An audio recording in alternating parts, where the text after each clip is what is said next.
Hey everyone, welcome back to the channel. In today's video, I'm going to show you how to cancel order in GrabFood. First of all, open the GrabFood app on your mobile device. Then simply go to the order details and tap on the edit or cancel order option.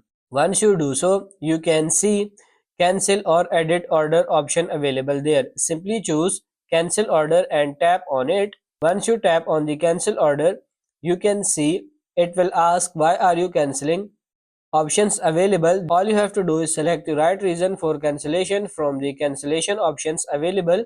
They will be informed accordingly. In order to avoid upsetting with cancellation for scheduled order, please change the item availability immediately if the item is no longer available, or pause the store temporarily if the kitchen is busy. Once the order is cancelled successfully, the eaters and drivers will be informed automatically. So that's pretty much it for this video. That's how to cancel order in GrabFood. I hope this video was helpful. If it is, like it and subscribe to the channel. Thank you.